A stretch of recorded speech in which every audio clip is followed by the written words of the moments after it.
प्यारे बच्चों, आज हम कक्षा 12 विषय जीव विज्ञान का अध्याय 2 मानव जनन पढ़ेंगे।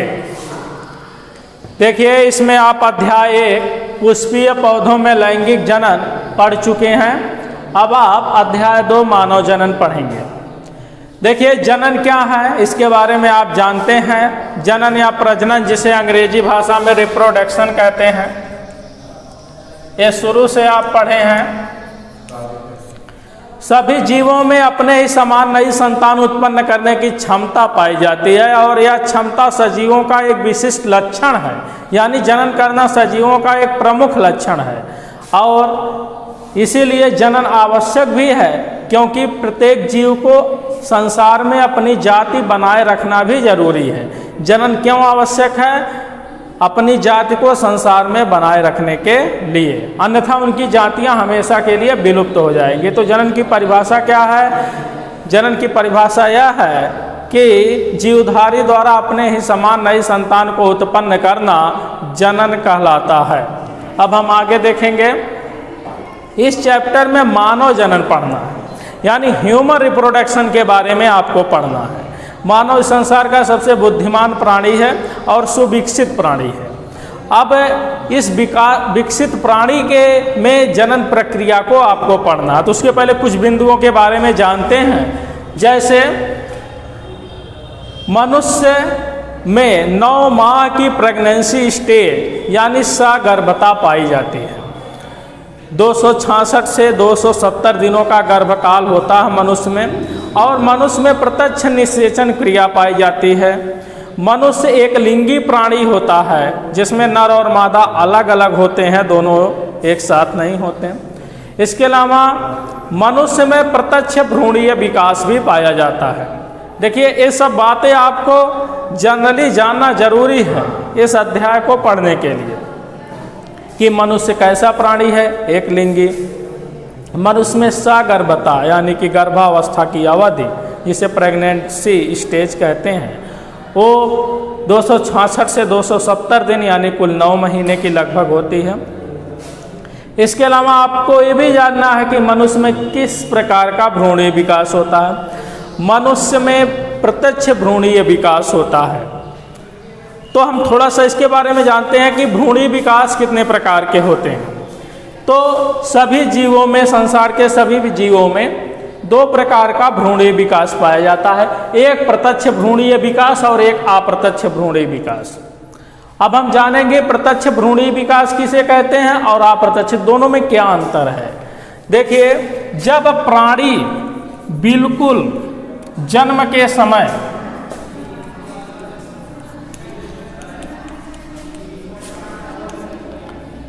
जनक के समान हो, यानी वयस्क जैसा दिखता हो।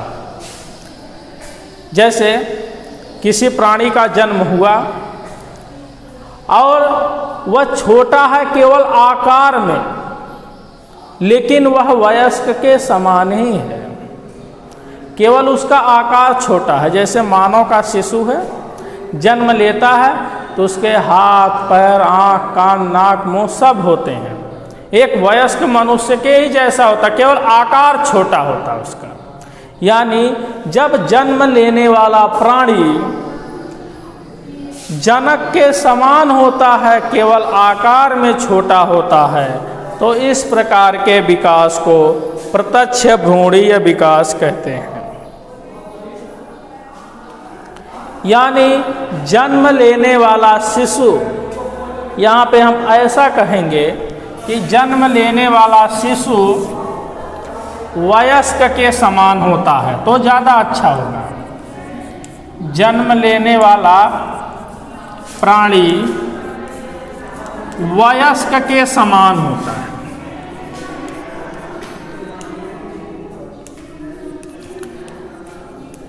यानी प्राणी जो वयस्क है, मैच्योर है, परिपक्व है, उसी प्राणी के समान होता है जन्म लेने वाला प्राणी।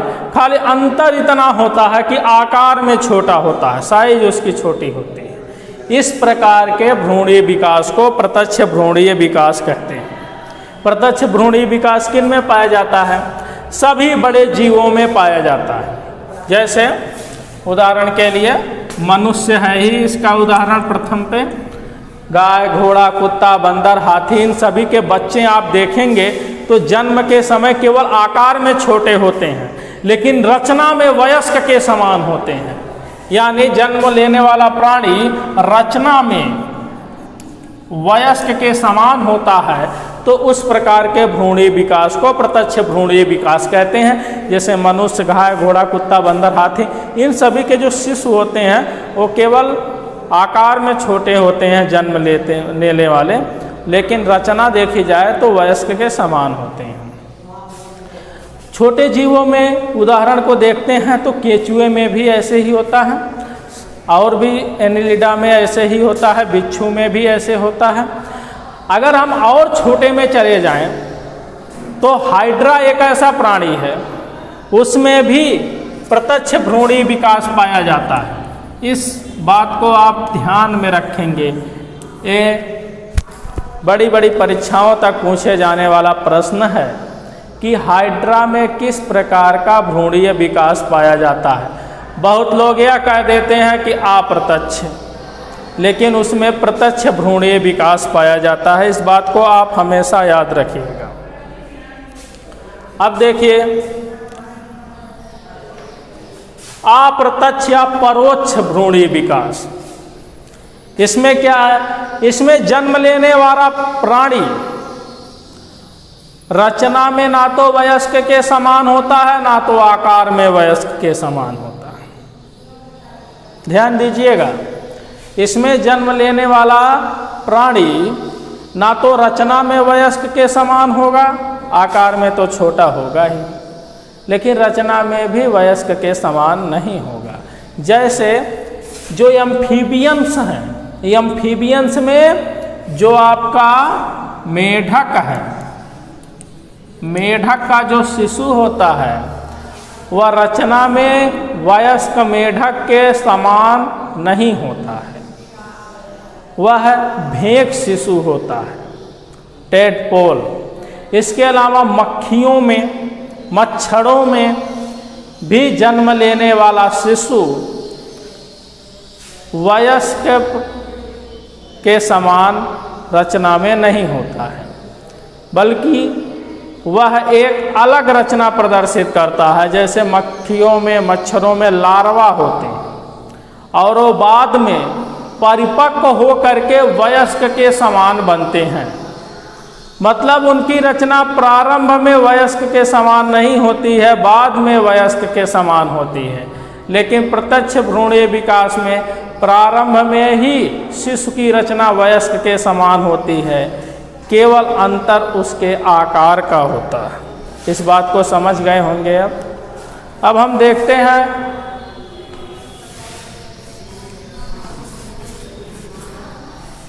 अगला स्टेप। अभी तक आपने जाना कि प्रत्यक्ष भ्रूणीय विकास मनुष्य में पाया जाता है, कन्फर्म हो गया। एक सबसे छोटा प्राणी हाइड्रा है, फिर भी उनमें प्रत्यक्ष भ्रूणीय विकास होता है। अब देखिए, जरायुज, मनुष्य जरायुज प्राणी। जरायुज का मतलब होता है बच्चे देने वाले।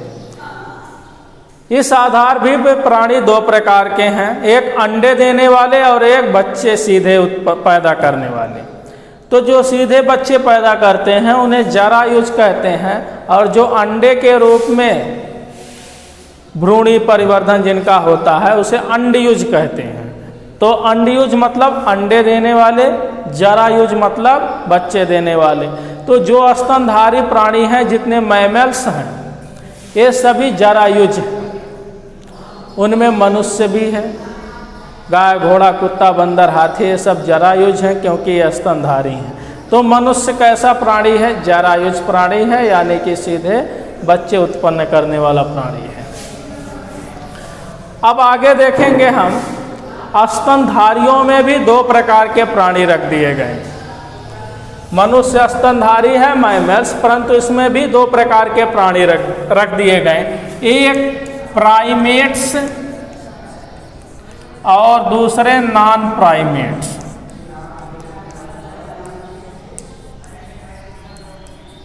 इन दोनों शब्दों को आप देखिएगा प्राइमेट्स किसे कहते हैं और नॉन प्राइमेट्स किसे कहते हैं। प्राइमेट्स का अर्थ यह है कि वे स्तनधारी प्राणी जो वर्ष भर कोई भी ऋतु हो सभी ऋतुओं में जनन करने में सक्षम हो, ऐसे प्राणियों को हम प्राइमेट्स कहते हैं। यानी वे स्तनधारी प्राणी जो वर्ष भर जनन करने में समर्थ हों, यानी उनमें किसी विशेष ऋतु का प्रभाव ना हो, वे सभी ऋतुओं में और वर्ष भर जनन करने में सक्षम हों, ऐसे प्राणियों को हम प्राइमेट्स कहते हैं। इसमें 3 प्राणी हैं। एक मनुष्य है जो वर्ष भर जनन कर सकता है, दूसरा कपि है और तीसरा बंदर है। ये तीनों यानी मंकी, एप्स और ह्यूमन, ये तीनों ऐसे प्राणी हैं जो प्राइमेट्स हैं, यानी वे वर्ष भर जनन करने में समर्थ होते हैं। इसीलिए कपियों को और बंदरों को मनुष्य का पूर्वज माना गया है, क्योंकि मनुष्य भी वर्ष भर जनन करने में सक्षम होते हैं और ये भी होते हैं। नॉन प्राइमेट्स कौन होते हैं? वे स्तनधारी प्राणी जो एक निश्चित ऋतु में ही जनन करते हैं, वर्ष भर जनन करते नहीं हैं। उनके लिए एक निश्चित ऋतु बनी होती है और उसी निश्चित ऋतु में ही ये जनन क्रिया के लिए सक्रिय होते हैं। जैसे कुत्ता, बिल्ली, हाथी, घोड़े, ये सब एक निश्चित, ये सब स्तनधारी होते हुए भी एक निश्चित समय में ही जनन करते हैं, वर्ष भर जनन करने में सक्षम नहीं होते। तो मनुष्य प्राइमेट्स है, यानी वर्ष भर जनन करता है।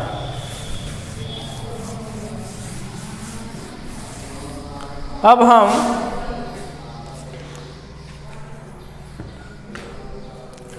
मानव जनन में उसके रिप्रोडक्टिव ऑर्गन्स का अध्ययन करेंगे।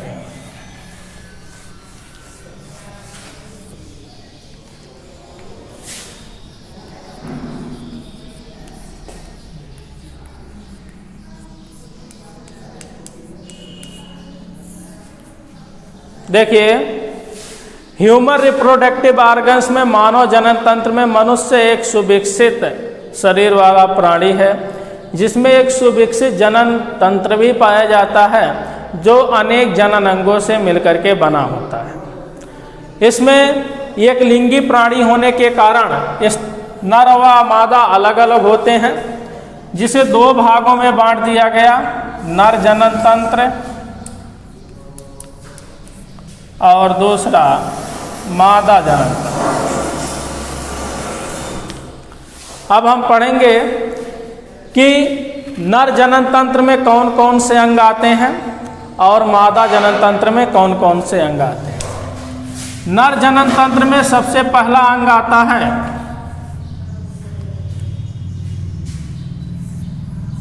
वृषण,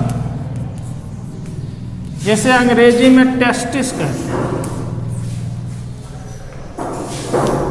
मनुष्य में उदर गुहा के ठीक नीचे, नर मनुष्य में उदर गुहा के ठीक नीचे एक जोड़ी वृषण पाए जाते हैं और यह गोल व अंडाकार होते हैं। गोल व अंडाकार होते हैं और इनमें शुक्राणुओं का निर्माण होता है। अब यहाँ पे देखिएगा, वृषण ही वह अंग है जिसमें शुक्राणु बनते हैं। ये परीक्षाओं में बार बार पूछा जाएगा, शुक्राणुओं का निर्माण कहाँ होता है? वृषण में होता है। और शुक्राणु क्या है? शुक्राणु है नर युग्मक, यानी मेल गैमीट्स। क्योंकि आप जानते हैं लैंगिक जनन मनुष्य करता है और लैंगिक जनन करने के लिए एक कंडीशन होती है कि नर व मादा युग्मक का होना जरूरी होता है। तो मनुष्य में नर युग्मक क्या है? शुक्राणु है। और इसका निर्माण कहाँ होता है? वृषण में होता है। वृषण एक जोड़ी अंडाकार होते हैं और इसके चारों ओर एक थैली में बंद होते हैं, जिसे पेरिटोनियम कहते हैं। इसके चारों ओर पेरिटोनियम का आवरण पाया जाता है।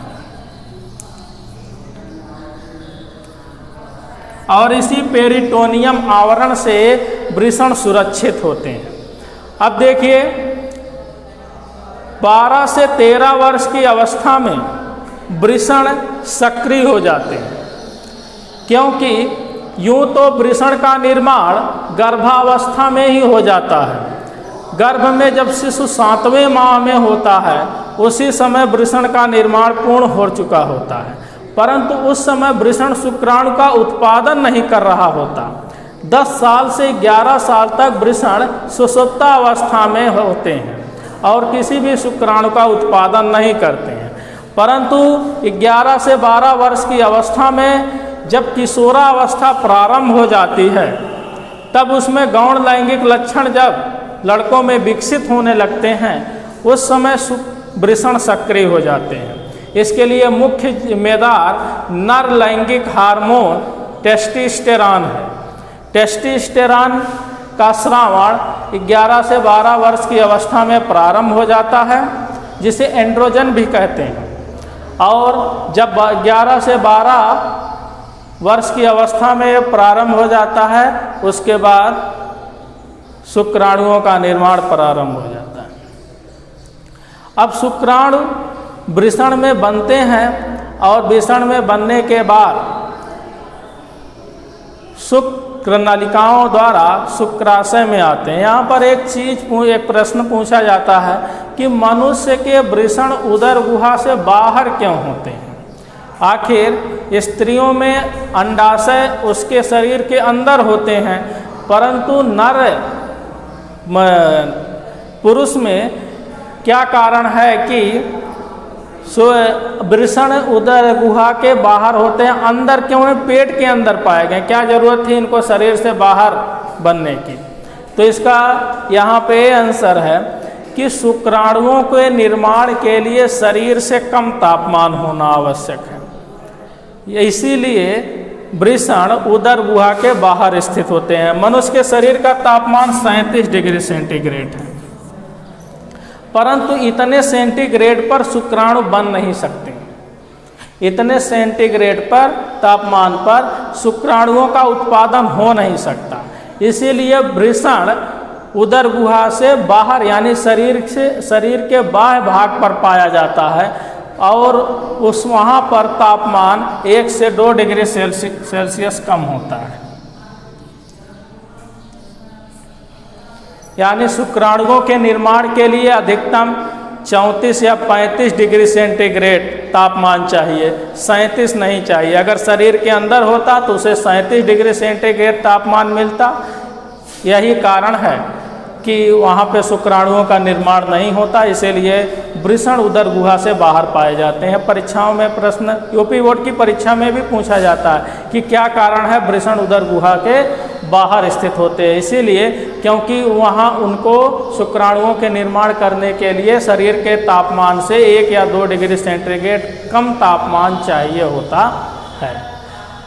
अगर वातावरणीय तापमान अधिक है तो शुक्राणुओं का निर्माण कम होता है, इसीलिए कम तापमान में शुक्राणुओं का निर्माण अधिक होता है। परंतु ध्यान रहे 25 डिग्री सेंटीग्रेड से कम तापमान होने पर शुक्राणुओं का निर्माण फिर कम होने लगता है और 37 से अधिक होने पर एकदम कम होने लगता है। शुक्राणुओं के उचित निर्माण के लिए 25 से 35 डिग्री सेंटीग्रेड तापमान का होना आवश्यक है। अब वृषण के बाद वृषण में शुक्राणु बनते हैं, वहां से निकली होती हैं शुक्र नलिकाएं।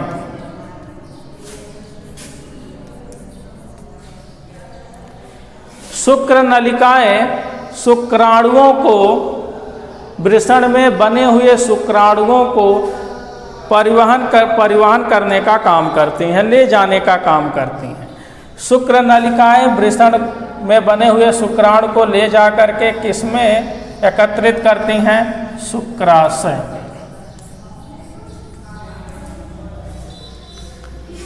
अब शुक्राशय में शुक्राणु जब पहुंचता है तो शुक्राशय की दीवारों से एक क्षारीय तरल पदार्थ स्रावित होता है जो शुक्राणु में मिल करके वीर्य का निर्माण करता है। और शुक्राशय में एक साइटोली कोशिकाएं पाई जाती हैं। इसका काम बार बार पूछा जाता है कि साइटोली कोशिकाओं का क्या कार्य होता है। साइटोली कोशिकाएं पाई जाती हैं। ये साइटोली कोशिकाएं शुक्राणुओं को पोषण प्रदान करती हैं, न्यूट्रिशन। अब यहाँ पे शुक्राणु परिपक्व होते हैं और शुक्राशय से दीवारों से एक तरल क्षारीय पदार्थ निकलता है और शुक्राणु में जाकर के मिल जाता है और वीर्य का निर्माण करता है। वीर्य के क्या कार्य होते हैं, यानी उस तरल पदार्थ का क्या कार्य होता है? वह तरल पदार्थ शुक्राणुओं को एक माध्यम प्रदान करता है और शुक्राणुओं को तरल पदार्थ में क्षारीय होने के कारण शुक्राणुओं को नष्ट होने से बचाता है और उसमें साइटोली कोशिकाएं स्थित होती हैं शुक्राशय में। ये साइटोली कोशिकाएं शुक्राणुओं को पोषण प्रदान करती हैं, न्यूट्रिशन। अब शुक्राशय के बाद शिशन, पेनिस। शुक्राशय के पश्चात शिशन स्थित होते हैं, या गोल बेलनाकार और अस्पंजी ऊतकों से मिलकर के बने होते हैं। शुक्राशय में शुक्राणु वीर्य का रूप धारण करता है और फिर शिशन में प्रवेश करता है। शिशन अस्पंजी ऊतकों से बना होता है और अस्पंजी ऊतकों से बने होने के कारण इसमें रक्त भरने की क्षमता पाई जाती है। उत्तेजन अवस्था में शिशन की अस्पंजी ऊतक कोशिकाएं फैल जाती हैं और उसमें रक्त आकर के भर जाता है और शिशन के अग्रभाग पर शिशन छिद्र होता है जो मूत्र और वीर्य दोनों का उत्सर्जन करता है। इसीलिए नर में एक ही छिद्र होता है शिशन में, शिशन छिद्र, और उसी के रास्ते वीर्य और मूत्र दोनों का उत्सर्जन होता है। एक बार वीर्य उत्सर्जन में 20 से 40 करोड़ तक शुक्राणु उपस्थित होते हैं। ये पूछा जाएगा जनन स्वास्थ्य वाले चैप्टर में, इसीलिए यहाँ पर पहले से बता दिया गया।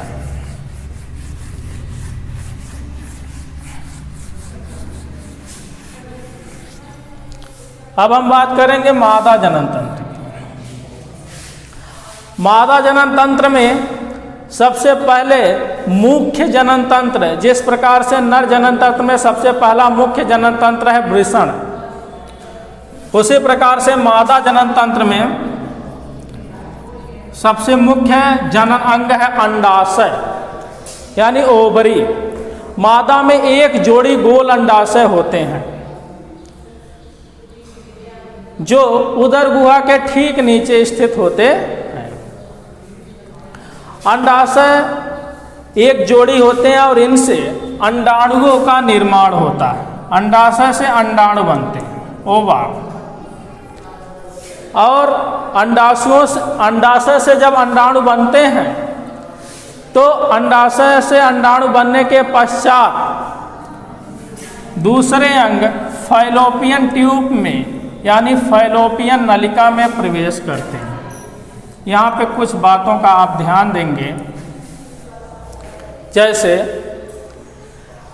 अंडाशय से अंडाणु बनते हैं। अंडाणु क्या है?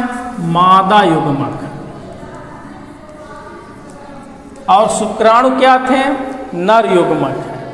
तो यह बात आप याद रखेंगे कि नर युग्मक क्या है? शुक्राणु है, स्पर्म है, और मादा युग्मक क्या है? अंडाणु है, ओवा है। अब देखिए यहाँ पे अंडाशय से अंडाणु बनते हैं। अंडाणु बनने के पश्चात फैलोपियन नलिका यानी अंडवाहिनी में प्रवेश करते हैं। अब अंडवाहिनी में अंडाणुओं का परिपक्वन होता है, यानी कि यहाँ अंडाणु तो बनते तो अंडाशय में है, लेकिन परिपक्वन कहाँ पे होता है? फैलोपियन नलिका में होता है।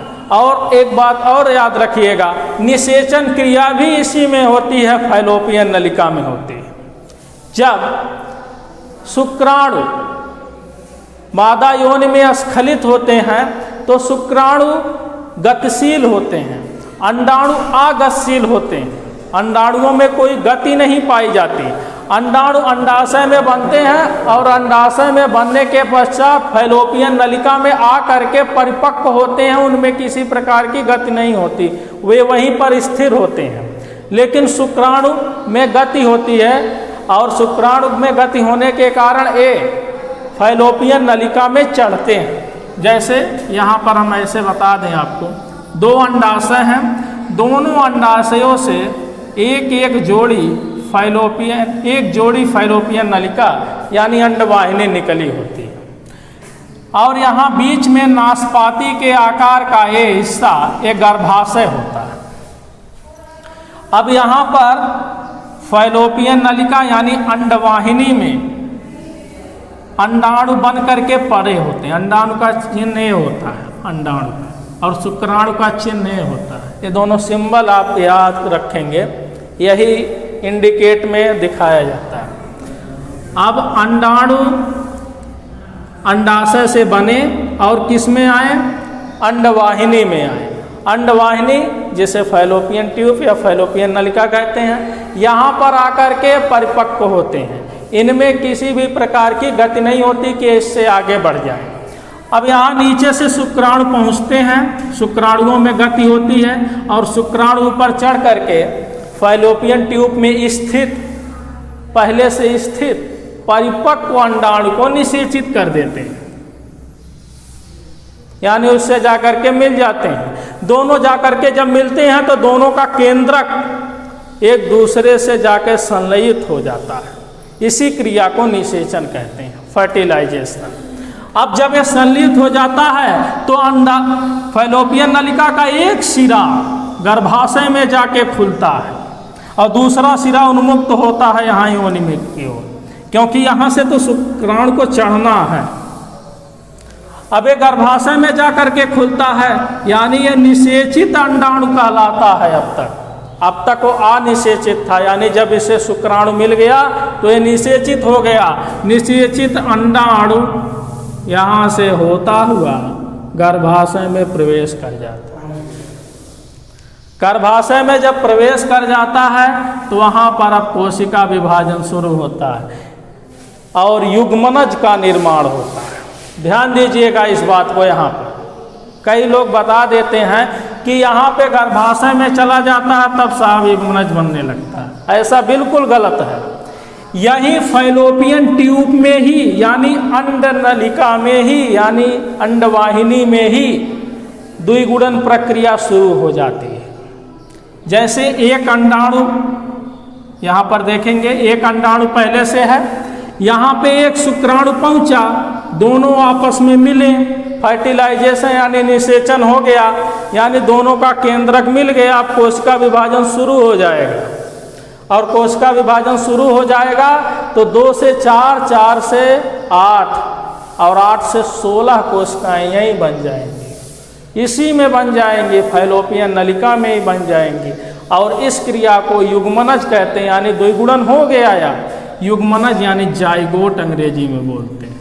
यहाँ जाइगोट बन गया।